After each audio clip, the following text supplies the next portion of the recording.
میں اور آپ جس سوسائٹی میں آج رہ رہے ہیں اس میں بہت سارے لوگ خیر کی طرف آتے ہیں، بڑی تیزی سے نیکی کے ارادے کرتے ہیں، مخلص ہوتے ہیں، اخلاص بھی پورا ہوتا ہے لیکن نیکی پر ڈٹے نہیں رہتے۔ کچھ دن تو خیر سے کام کرتے ہیں، کچھ دن تو جدوجہد کرتے ہیں، لیکن جتنی تیزی سے وہ آتے ہیں اتنی تیزی سے واپس جاتے ہوئے بھی دکھائی دیتے ہیں۔ کچھ دن تو ایسا ہوتا ہے کہ پانچوں نمازوں کے ساتھ تہجد بھی شروع ہو جاتی ہے، تلاوت قرآن مجید، ذکر، اذکار، درود و سلام، اور اگر طریقت سے وابستہ ہیں تو شیخ کے بتائے ہوئے اسباق، مراقبہ، ذکر، فکر، ساری چیزیں ہو رہی ہوتی، لیکن چند دنوں کے بعد محسوس ہوتا ہے کہ جیسے وہ اس رستے سے ہٹتے جا رہے ہیں اور کمزوری دکھاتے جا رہے ہیں۔ امام حسین رضی اللہ تعالیٰ عنہ کی زندگی سے ہم نے جو چیزیں سیکھنی ہیں ان میں سے ایک سبق یہ لینا ہے کہ انسان ڈٹ کے دین پر کیسے کھڑا ہو سکتا ہے۔ آپ یقین کیجئے بہت سارے لوگ ایسے ہیں جو مخلص ہیں، چاہتے ہیں میں دین پر عمل کروں، لیکن صرف اپنی برادری کا مقابلہ ہی نہیں کر پاتے، اپنے دوستوں کے بیچ اسٹینڈ نہیں لے پاتے، اپنے گھر کے اندر ہی انہیں کھڑا نہیں ہونا آتا، ذرا سی بھی استقامت نہیں دکھاتے۔ اور آج کل تو ماحول اس طرح کا ہو گیا ہے کہ نوجوانوں کے اندر قوت فیصلہ ہی نہیں، قوت ارادی نہیں، کروں نہ کروں، چلوں نہ کروں، یہ ٹھیک ہے کہ نہیں ٹھیک، آپ بھی بتائیں ایسا ہو سکتا ہے، چلیں آپ بھی بھائی اتنے مشورے آپ لے رہے ہیں، آپ کر ہی نہیں سکیں گے، آپ میں قوت فیصلہ ہی نہیں ہے، آپ نے طے ہی نہیں کیا آپ نے کس راستے جانا ہے، تو منزل کب آئے گی؟ 99 لوگوں نے کہہ دیا ہے کپڑے تجھے اچھے لگ رہے ہیں، صرف ایک نے کہا ہے کہ ذرا سینے والے نے ٹھیک نہیں سیا، بہت پریشان ہو گئے۔ اتنی جلدی کمزور پڑ جانا، اتنی جلدی استقامت چھوڑ دینا۔ اور پھر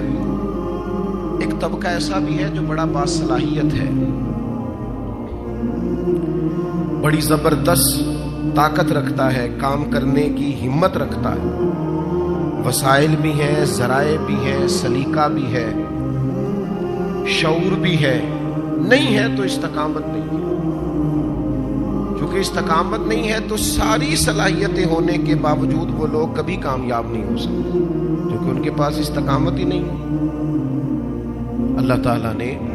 قرآن مجید کے اندر اس بات کو بیان فرمایا ان الذین قالوا ربنا اللہ ثم استقاموا۔ یہ قرآن مجید کا ذرا انداز کریمانہ دیکھیے، فرمایا بے شک وہ لوگ جنہوں نے کہا اللہ ہمارا رب ہے، ثم استقاموا، پھر وہ ڈٹ گئے، جم گئے اس بات پر اللہ ہمارا رب ہے، پھر اس پہلو پر پورے طور پر وہ کھڑے ہو گئے، تو یا اللہ انہیں کیا ملے گا؟ فرمایا تتنزل علیہم الملائکہ، ہم ان کی مدد کے لیے فرشتوں کا نزول فرما دیں گے، فرشتوں کا ان پر نزول ہوگا۔ اللہ تخافوا ولا تحزنوا، فرشتے ان سے کہیں گے نہ خوف کھاؤ نہ غم کرو، وابشروا بالجنۃ التي کنتم توعدون، اور اس جنت پر خوش ہو جاؤ جس کا وعدہ تم سے تمہارے رب نے فرمایا ہے۔ ان الذین قالوا ربنا اللہ ثم استقاموا، جنہوں نے یہ کہا اللہ ہمارا رب ہے اور پھر اس بات پر وہ ڈٹ گئے، جم گئے، ٹھہر گئے، استقامت دکھائی، کھڑے ہو گئے۔ یہ نہیں فرمایا کہ فرشتے آئے تو وہ ڈٹ گئے، قرآن مجید کی ترتیب یاد رکھیے، فرمایا پہلے وہ ڈٹے، ثم استقاموا، پہلے وہ ڈٹے، جب وہ ڈٹ گئے تتنزل علیہم الملائکہ، پھر اللہ نے ان کی مدد کے لیے فرشتے بھی نازل فرما دیے۔ پہلے تمہیں ڈٹنا ہے، فرشتے بعد میں آئیں گے، تمہیں ایک دفعہ ڈٹ کے دکھانا ہے کہ ہم ڈٹ گئے، ہم کھڑے ہو گئے، پھر فرشتے آئیں۔ ویسے تو علماء تفسیر اکثر نے یہی لکھا ہے کہ یہ جو فرشتے آتے ہیں نا مومنوں کے پاس، یہ موت کے وقت آتے ہیں، یہ بھی بڑی نعمت ہے کہ موت کے وقت فرشتہ آ جائے اللہ کی مدد لے کر۔ یہ فرشتے قبر میں آتے ہیں، یہ فرشتے میدان محشر میں آئیں گے،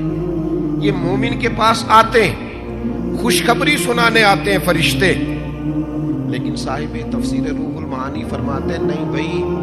صرف قبر، حشر اور قیامت میں نہیں آتے، یہ زندگی میں بھی آتے ہیں۔ یہ مومنوں کے سینوں کو کشادہ کرنے آتے، انشراح صدر دینے آتے، انہیں تسلی دینے آتے۔ تم خیر کے کام پہ نکلے ہوئے ہو، اللہ تمہاری مدد کرے گا، ان کے سینوں کو ٹھنڈا کرنے آتے۔